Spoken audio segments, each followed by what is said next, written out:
Yes, I'm asking for the mercy of the court because my child died in February, and that made me feel like like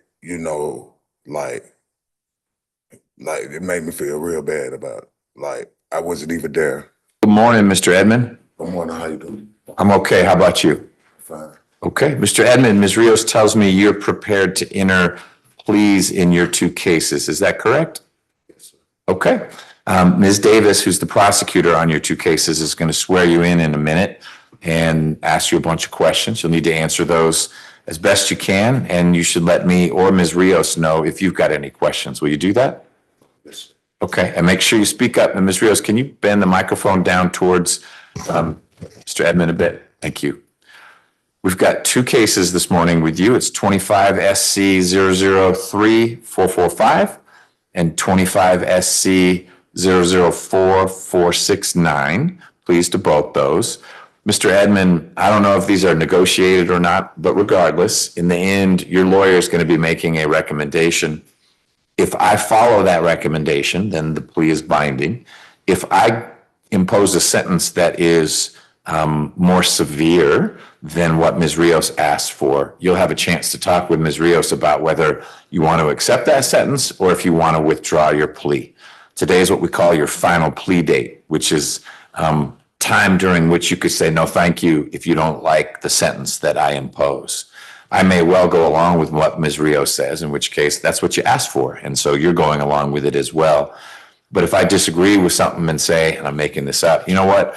There also needs to be a fine of $1,000. You may say, that's not what I agreed to. I'd rather go to trial, in which case we'll get you back where you were and get you on the next available trial calendar. But you'll have a chance to talk with Ms. Rios about whether you want to go forward if my sentence is different. Okay?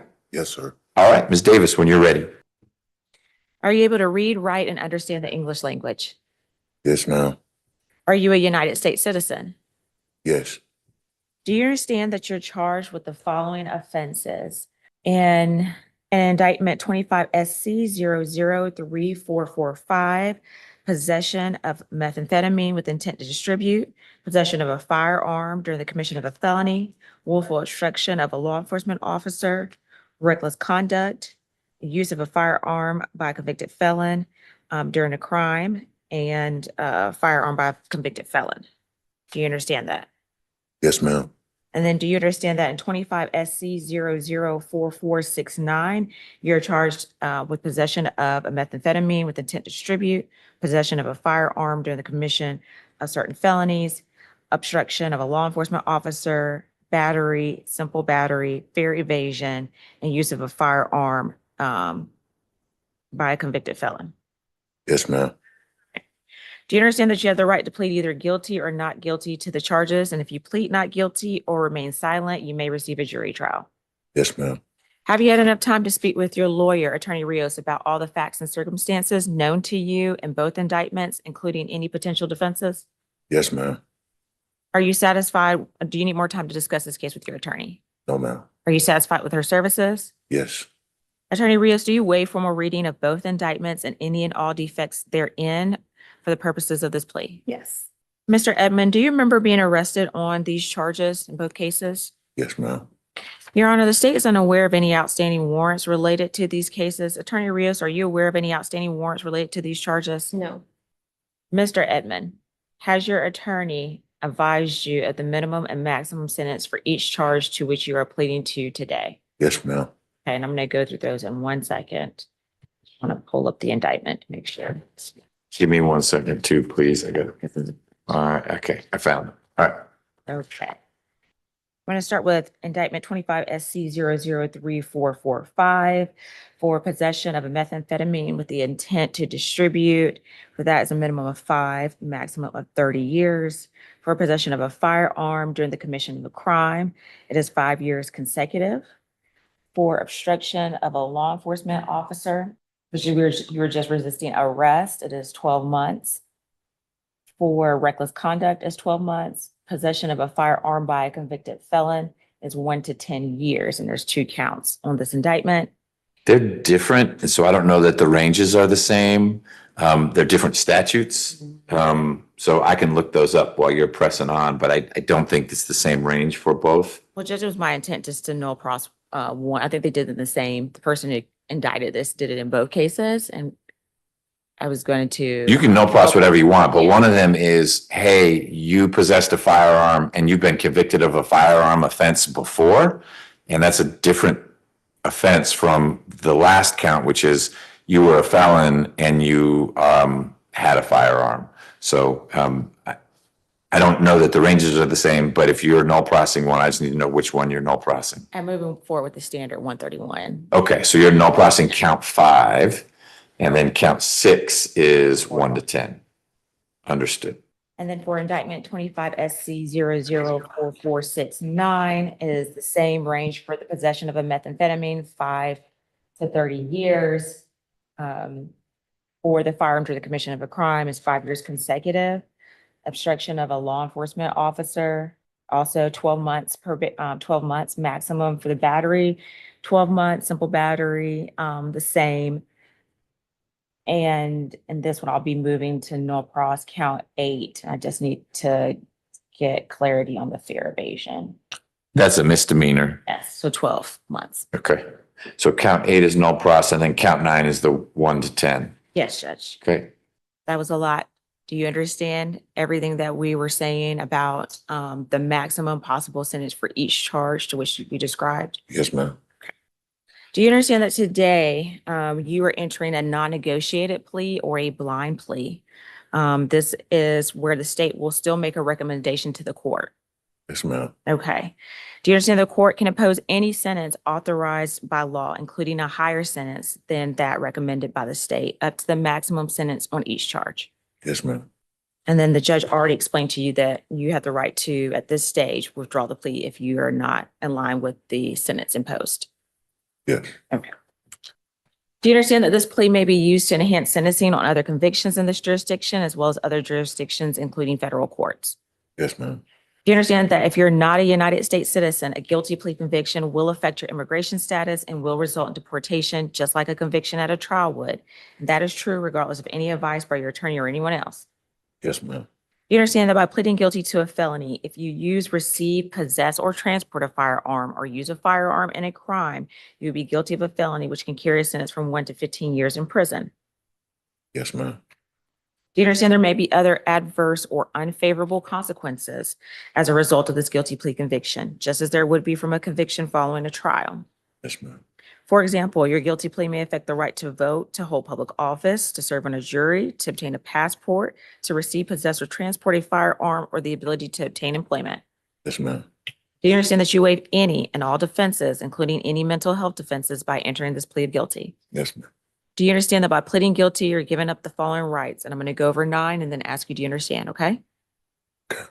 The right to a trial by jury, the right to remain silent and not incriminate yourself, the right to confront witnesses against you, the right to the assistance of counsel hired by you or to court-appointed counsel if you cannot afford an attorney at a trial of your case, the right to the presumption of innocence, the right to testify on your own behalf and to present other evidence, the right to subpoena witnesses and compel the production of evidence, the right to have the charges against you proved beyond a reasonable doubt, and the right to appeal if convicted of these charges after a trial. Do you understand?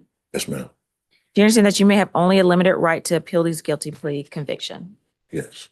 Do you understand that you have only 4 years from today for the felony charges and 12 months from today for the misdemeanor charges to file a habeas corpus petition challenging the voluntariness of this guilty plea? Yes, ma'am. How do you plead to the charges in indictment 25 SC 003445, possession of methamphetamine with the intent to distribute, possession of a firearm to the commission of a felony, willful obstruction of a law enforcement officer, reckless conduct, and possession of a firearm by a convicted felon? Yes. How do you plead to indictment 25 SC 004469, possession of a methamphetamine with the intent to distribute, possession of a firearm to the commission of a felony, willful obstruction of a law enforcement officer, battery, 2 counts of simple battery, fear evasion, and possession of a firearm by a convicted felon? Yes. Has anyone forced you, threatened you, or promised you anything to get you to enter this guilty plea? No, ma'am. Is it your decision to waive these rights and enter a guilty plea because you are in fact guilty? Yes. Is this guilty plea freely and voluntarily given with the full knowledge of the charges against you? Yes. Your Honor, the state believes the evidence would show at trial that in indictment 25 SC 003445, that officers with the Atlanta Police Department were surveilling the area of a package store in a high crime area. That location was 842 Ralph David Abernathy Boulevard in Atlanta, Georgia, in Fulton County. Officers were using the Fusus camera system, whereas the surveillance camera footage. They were able to observe a male conducting multiple hand-to-hand drug transactions. He also lit a firework and threw it on the sidewalk where pedestrians were walking. Officers approached him, attempted to detain him, but he resisted. That individual was identified as the defendant, Mr. Joseph Edmond. Once they were able to handcuff him, they placed him in the patrol vehicle. They did also locate on his person a Glock handgun in his waistband. A search of his backpack yielded a large amount of marijuana and suspected MDMA pills. It was confirmed by the GBI that they were actually methamphetamines, and it was 5.8 grams. The marijuana was not tested. In indictment 25 SC 004469, officers with the MARTA Police Department, and this occurred, on December 29, 2023. Officers with the MARTA Police Department observed what they believe was an assault between the defendant, Mr. Joseph Edmond, and I believe at the time his girlfriend, Mr. Derkaya Hall. Basically, they were at the West End MARTA station, and this is located at 680 Lee Street. They observed him on camera, those two getting into an altercation. It appears that the defendant spit in her face. She hit the defendant. The defendant then slammed her to the ground and punched her.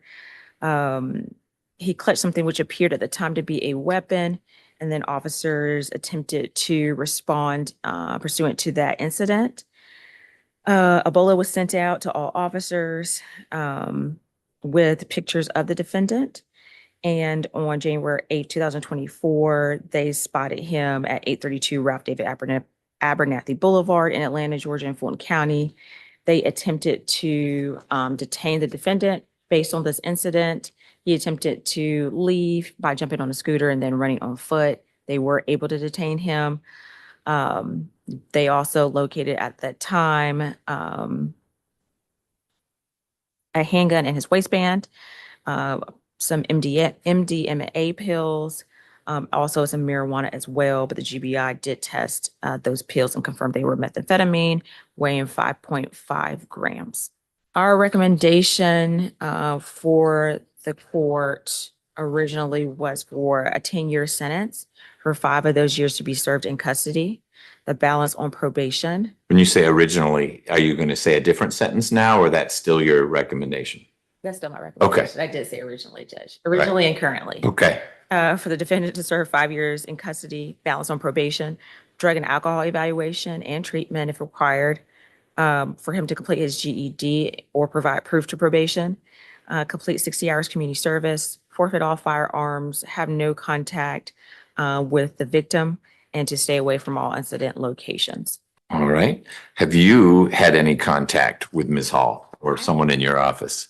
I have not personally, and I just want to triple check and see if anybody from our office was able to reach her. I don't have that we've made contact with the victim. Okay. Got it. Hello, Ms. Smith-Mann. We swapped out personnel from pretrial. Appreciate the coverage today. Have you had a chance to run Mr. Edmond's criminal history? Yes, Your Honor, I have. What I have before me is 43 cycles. Last arrest was 2024 FTA 2007 felony obstruction convictions. And Your Honor, these will all be felony convictions. 2008 felony obstructions, 2 counts. 2009 robbery, felony obstruction. 2010 sale of marijuana. 2010 sale of marijuana. 2012 theft by receiving stolen property, forgery, 2nd degree, possession of a firearm by a convicted felon, sale of marijuana, conviction, 2012, sale of marijuana, 2015, theft by taking, possession of firearm by a convicted felon, and 2016, possession Schedule 2 conviction. Nothing further, Your Honor. All right, thank you so much. You're welcome. Officer Okuzu, is Mr. Edmond on probation for any of those cases still? No, he's currently not on probation, Your Honor. All right. Ms. Rios. Yes, Your Honor. Mr. Edmond is 35 years old. I'm 36 years old. He was working at long service, self-employed, so he's been on and off with employment. He has a drug problem. I have gotten him into the Salvation Army program. I have an acceptance letter for them. He wants to change his life and do well for his children. He has 5 boys and 1 girl and 1 grandchild. One of his sons passed away while he was in jail. I believe I sent Ms. Nelson the obituary for his son. And so he wants to be able to be there for the children that are living and make a change. I know based on his history, it looks like a lot of it was selling, but it was supporting a habit. He does have an addiction issue. So I'm hoping with the rehabilitation program that he will be able to kick this habit.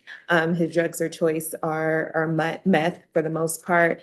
So for case 25 SC 003445, I'm asking for count 1 to be 10 serve 8 months, count 2 5 years consecutive, count 3 12 months, count 4 8 months to serve, count 4 8 months to serve, count 5 was all crossed, and then count 6 10 years serve 8 months.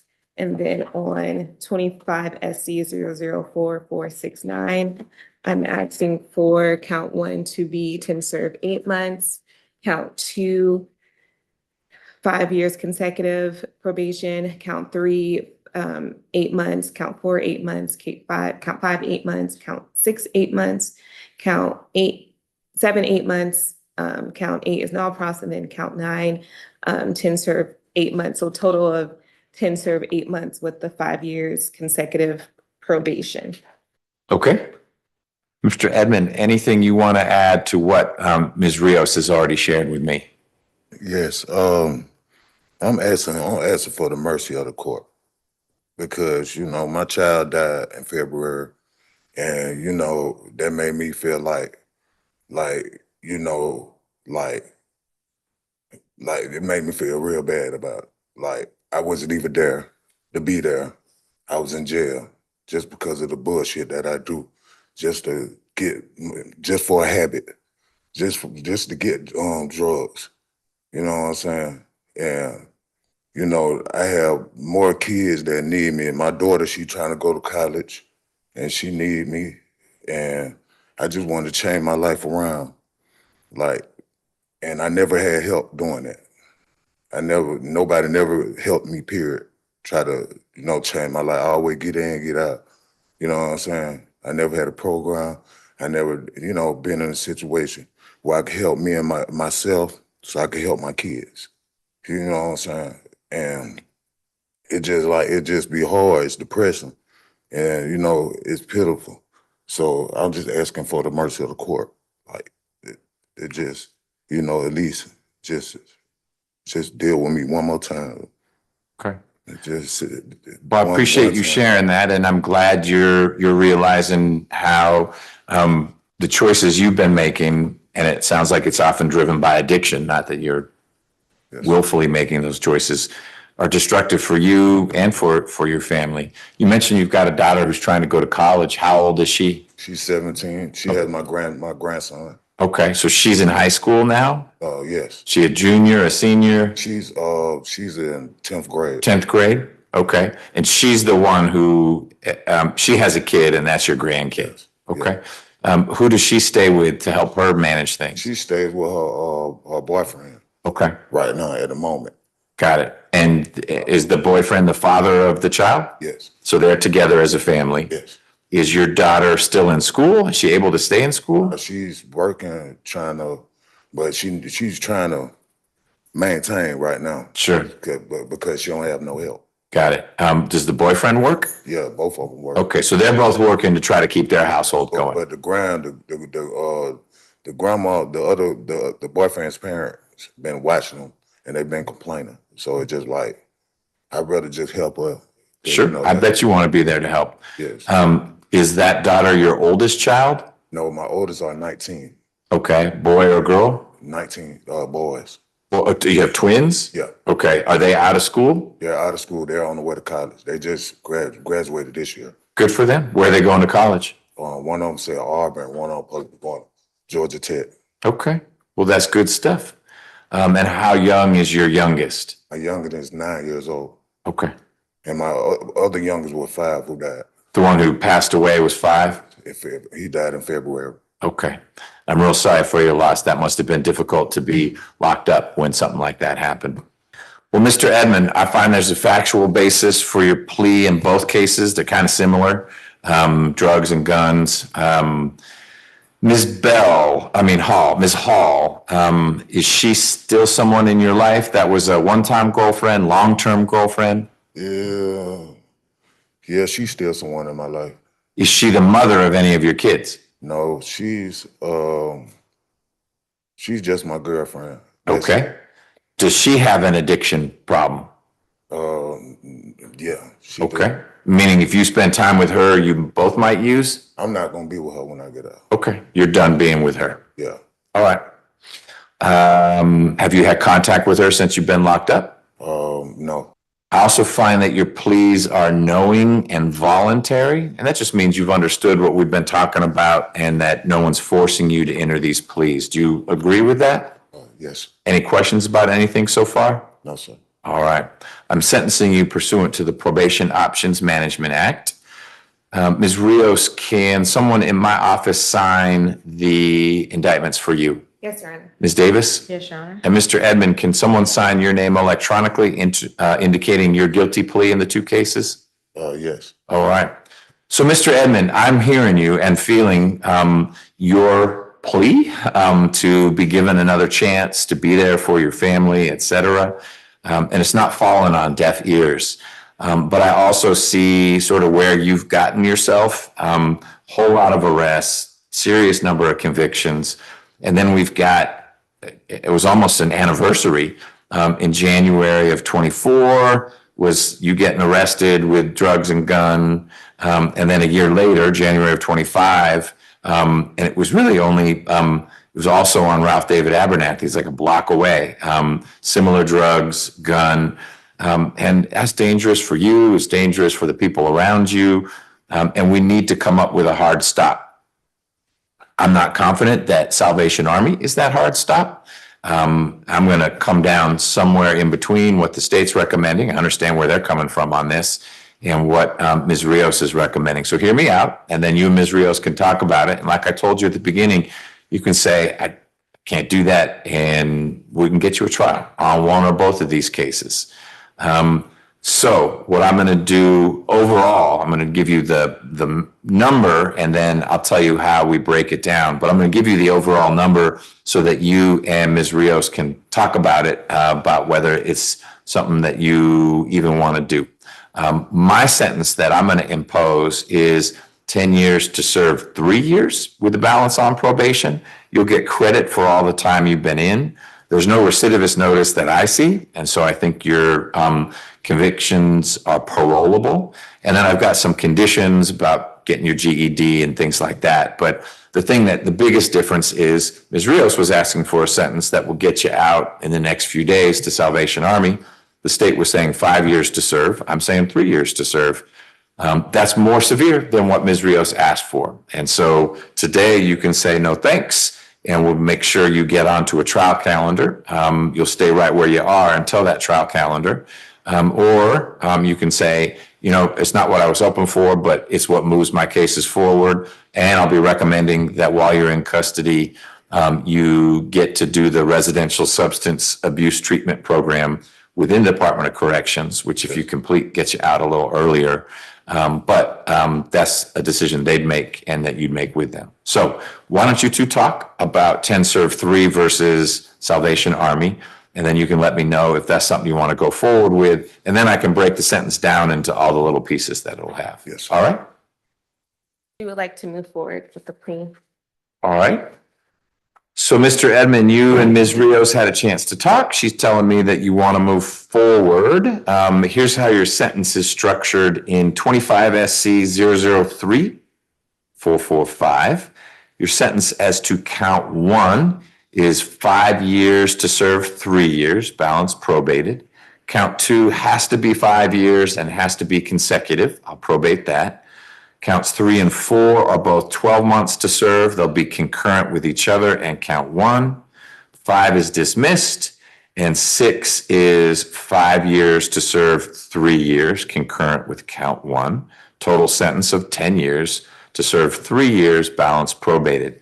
Special condition number 1 is that you complete your GED. You can do that while you're in custody. They make that pretty easy. If you don't, it'll be something you need to do while you're on probation. Yeah. I'm not going to include any community service. When you get out, you should focus on plugging back in with your family, getting back to work, et cetera. You will forfeit the firearm that was seized in that case. And that's it for the 445 case. Your sentence in 25 SC 004469 will run concurrently with your other one. So everything's running at the same time.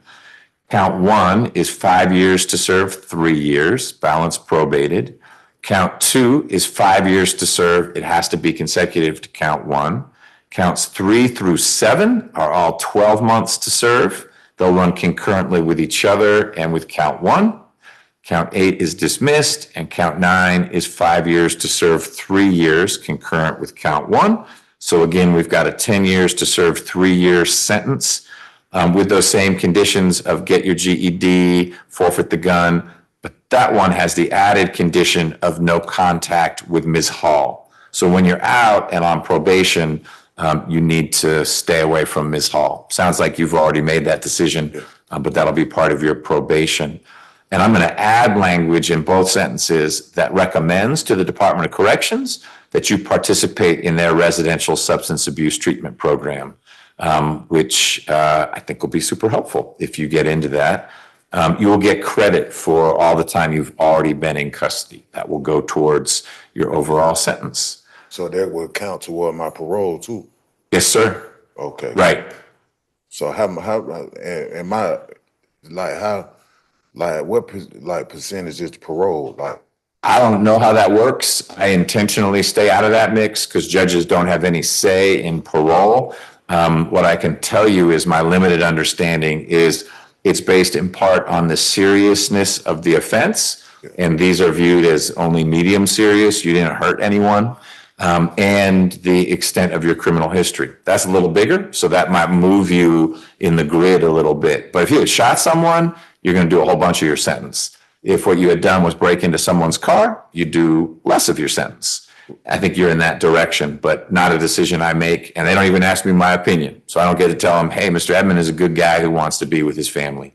so would I go to level 5 or I ain't never been to prison. You will go to Jackson first. That's the diagnostic facility. Everyone goes there, and that's where you will meet with counselors. They'll figure out, this doesn't apply to you. Are you in a gang? Because if you were, you can't go to this facility because that's where they send these guys and that. They'll look at what your needs are, substance abuse treatment. That'll affect where you go. The length of your sentence, it's only, I put that in air quotes, 3 years is a long time, but it's 3 years. It's not 30 years. Yes. They'll look at what your conviction is. It's not robbing someone at gunpoint. That's going to get you into higher security than you have an addiction. And so you're selling a little drugs and you're using drugs. That's lower security. Now, if you show up there and break the next guy's nose when you're there because you punch him in the face, they're going to put you in high security. Some of it you control by staying in your lane while you're at Jackson. But you start there, you meet with counselors, and they figure out where is the safest place that best fits your needs. Yes. Okay, I don't know about these levels you're talking about, but you are not going to Supermax. That's not who you are. Yeah, okay. I never been to prison. That's why. Okay. Well, I'll tell you what, my hope is you don't like it there. Because that'll help you when you come back and plug in with your family, say, I'm going to take the steps I need to not go back there. Yes, sir. All right. Anything else? That's all. Good luck. Sorry for your loss. Thank you, Ms. Rios. Sorry, Your Honor, if I could just get reporting. Hold on 1 second, Mr. Edmonds. I forgot. This is probation, and they're going to tell you something. You'll hear about this again because probation and parole are run out of the same group. But just in case you didn't get parole, Officer Okuzu? Yes, so it's just simple. Once you get a release, Mr. Edmond, we do need you to report to the Atlanta DCS office located at 276 Memorial Drive, Southwest Atlanta, Georgia, 30303 within 48 hours upon your release, and that's where they'll do intake with you. Thank you. And you don't need to memorize that address. You'll be told that again when you're being processed out of wherever you are. You may end up, because of your situation, at the reentry facility, which is just across into DeKalb County. And they would tell you the same thing about where and when you need to report to plug in with probation. Yes. Okay? All right.